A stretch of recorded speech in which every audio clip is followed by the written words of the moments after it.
Hello everyone, this is the Prim Reaper here with another episode of HBR Help. HBR Help is a show that we hope to put on approximately once a month, showcasing individuals who have come to us with a request for help with a one-time situation, whether with finances or simply with advice.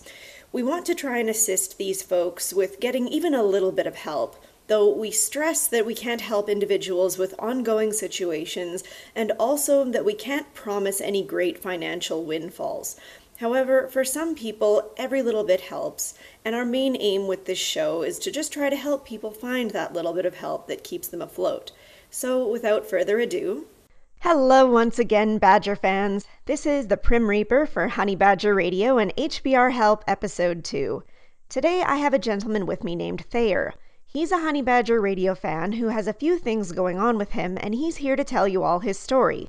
Thayer, thank you so much for being here to talk with us. Well, thank you for having me. It's a big deal. Why don't you tell us a little bit about yourself? I'm a stay-at-home dad to 3 children, wonderful children. We've been recently kind of living on our own right now, kind of running into some legal troubles. And how long have you been a stay-at-home dad? Probably about 6 or 7 years now. I was working as a correctional officer with the Department of Corrections in Oklahoma, and my wife at the time wanted to go active duty in the military, and so I quit my job, and we went active duty, and I've been a stay-at-home dad ever since, and that was back in, 2010, so it's been, 7 years. Oh, okay. Wow, that sounds really interesting, actually. Yeah. Can you tell me a little bit about what first got you interested in Honey Badger Radio? A lot of it was when I was a stay-at-home dad. I ended up, there were times where it was just me and the kids, and we'd go out to like the park and places like that. And, I would end up suddenly there was, none of the kids that were playing with my kids were there anymore. And it come to find out that their parents were calling their kids in because of this strange man at the park, and I'm just trying to take my kids out there and let them play with some kids. And it frustrated me, and it made things really upsetting. And so, I kind of looked into it and see how common this kind of thing was. I mean, a military community, they're a little more traditional, so it's probably a little more prevalent there. I'm not sure. Can't speak for other people, but yeah, doing research online, I kind of stumbled onto a lot of men's rights stuff, and then I definitely Honey Badger was kind of like the blaring, lighthouse, and in the harbor for a lot of this, and it was a big deal for me to find it. Well, I'm so glad that you were able to find help. I hope that we can help you out today. We'll see what we can do. So you were talking about legal troubles you were having. Why don't you tell everyone a little bit about that? Well, what had happened was, after a good 10 years of being together, 9, 10 years of marriage, my wife and I and our kids moved to North Carolina. And in the process, I did all the heavy lifting of the moving and everything like that, and she went ahead. And it come to find out later when I got here, she wanted a divorce. So she had lied to me, she had manipulated me, and got me to move from my home state of Oklahoma, where I know everybody and where all my support group is and everything like that, to North Carolina, where I know nobody. I don't know anybody. I have no support, no career paths, nothing. And then basically moves out and leaves me high and dry without a job and without kids. Fortunately, I was able to scrounge up enough money to hire a lawyer and do the initial retainer. That went away quickly because, her lawyer was eating up my retainer with a lot of the frivolous requests and usage of my lawyer, basically. And so we ran out of money quick. And so what basically is happening now is I'm dealing with my wife trying to constantly fight for the kids. Being the stay-at-home dad for so many years, I actually was fortunate, unlike a lot of men. I was fortunate enough to actually retain custody of my children. I have primary custody.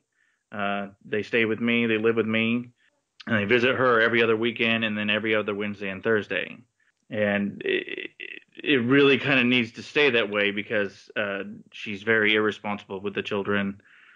Yeah, there's been times where the kid has been like outside by himself around a pool, and she's very focused on her phone and her friends and stuff like that, and it's very frustrating. And it's like I don't mind her having the kids and them spending time together, and it's a big deal. Otherwise, I would have moved. But I definitely want her to have access to the kids, but I don't want her having the access that she's wanting.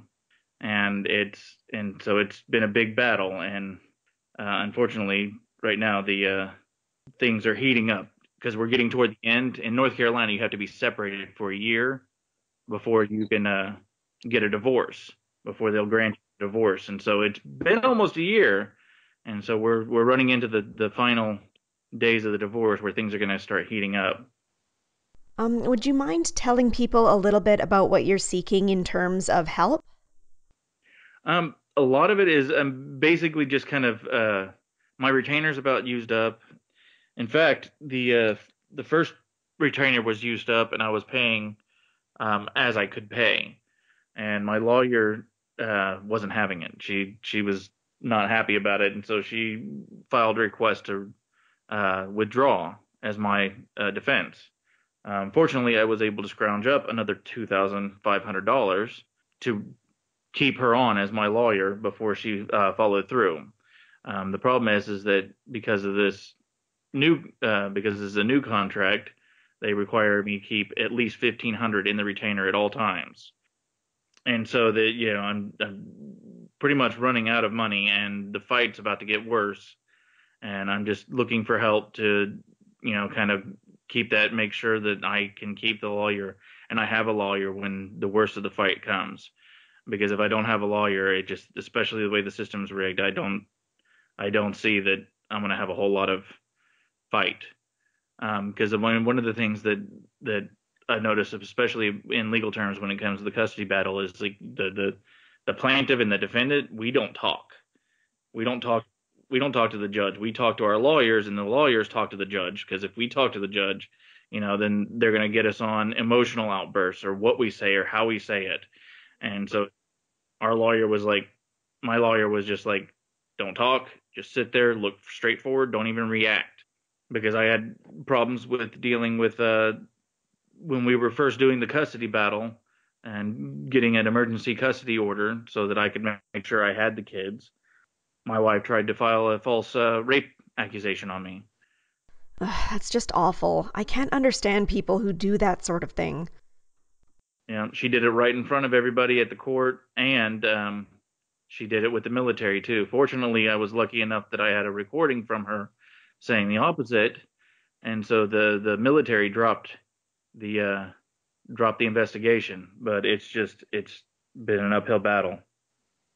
Okay, well, we'll definitely see what we can do to help you with your situation. We'll be posting Thayer's fundraiser in the low bar, and I'm sure it would be a big help to Thayer and his family if you chose to help him with this cause. Thank you all very much, and thank you, Thayer, for taking time to talk with us. Thank you for having me. Just being heard means a lot to me. Thank you so much. Of course. Thank you all very much for listening to this episode of HBR Help. If you need help with a one-time extraordinary situation you find yourself in, please feel free to send Honey Badger Radio some information at help@badgerpod.com. We'll review your request and see if we can help.